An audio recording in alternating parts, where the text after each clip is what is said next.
karya hebat dari seorang pujangga kerajaan bernama Mempu Prapanca. Ada 5 hal penting yang bisa kita soroti. 1. Pemujaan dan pujian kepada Raja Hayam Wuruk. Jadi bukan sekadar dokumen sejarah, tapi juga karya sastra tinggi.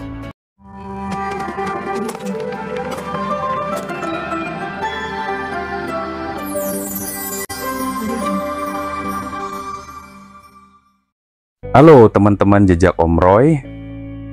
Pernah nggak sih kamu dengar tentang sebuah kitab kuno yang katanya mencatat masa kejayaan Majapahit secara detail dan sangat elegan? Yup, hari ini kita akan ngobrol santai soal kitab Nagarakretagama, karya hebat dari seorang pujangga kerajaan bernama Mempu Prapanca. Yuk, kita telusuri bareng-bareng asal-usulnya, isinya, dan bahkan hal-hal unik yang jarang orang tahu. Mempu Prapanca bukan sembarang orang.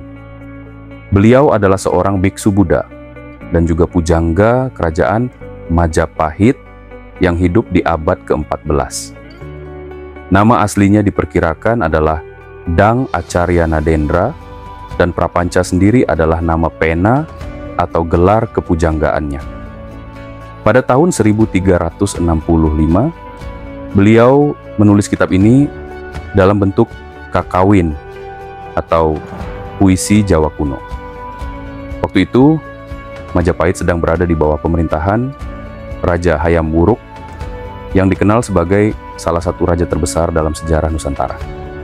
Kitab ini ditulis bukan hanya sebagai karya sastra, tapi juga semacam laporan perjalanan kerajaan, karena isinya mencatat perjalanan sang raja ke berbagai daerah, serta menggambarkan struktur pemerintahan, agama, budaya, dan bahkan daerah-daerah taklukan Majapahit.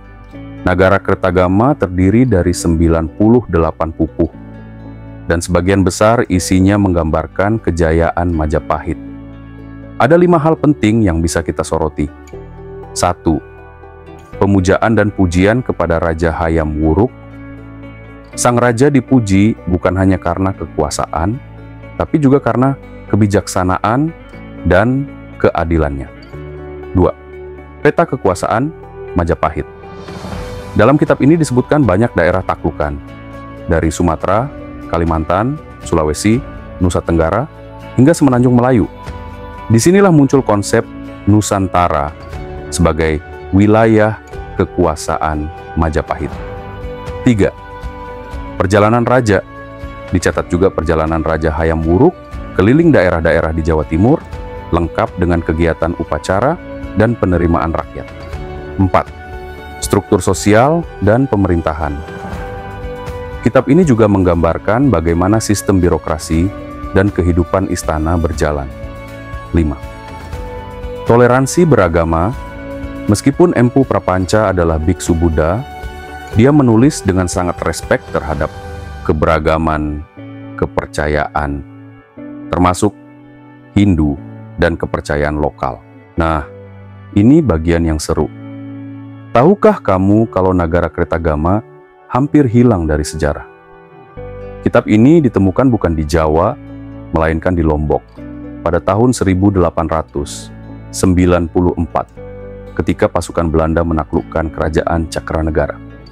Di sanalah ditemukan naskah lontar beraksara Bali yang ternyata adalah salinan dari Nagarakretagama. Yang unik, Nagarakretagama ditulis dalam bahasa Jawa kuno, tapi dengan gaya yang sangat teratur dan rapi, seperti puisi. Jadi bukan sekadar dokumen sejarah, tapi juga karya sastra tinggi.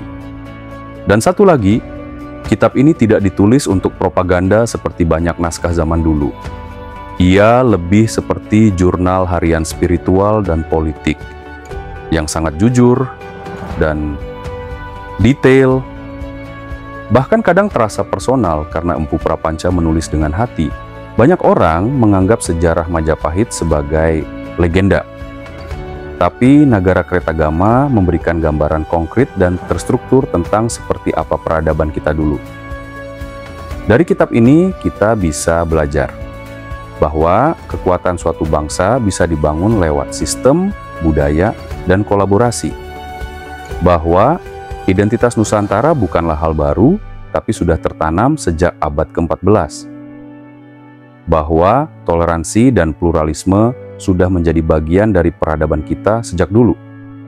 Dan yang paling penting, kita jadi tahu bahwa Indonesia pernah punya pusat kekuasaan maritim yang dihormati luas, bukan hanya karena kekuatan militernya, tapi karena budayanya yang canggih. Jadi teman-teman jejak Om Roy, Nagara Kertagama bukan hanya kitab tua yang penuh debu sejarah. Ia adalah jendela menuju masa lalu yang bisa memberikan kita inspirasi untuk masa depan. Kitab ini adalah warisan budaya, pemersatu identitas, dan bukti bahwa Indonesia sejak lama adalah negeri yang besar, luas, dan beradab. Kalau kamu suka konten seperti ini, sejarah yang diceritakan dengan santai tapi penuh makna, jangan lupa klik like, subscribe, dan nyalakan loncengnya ya.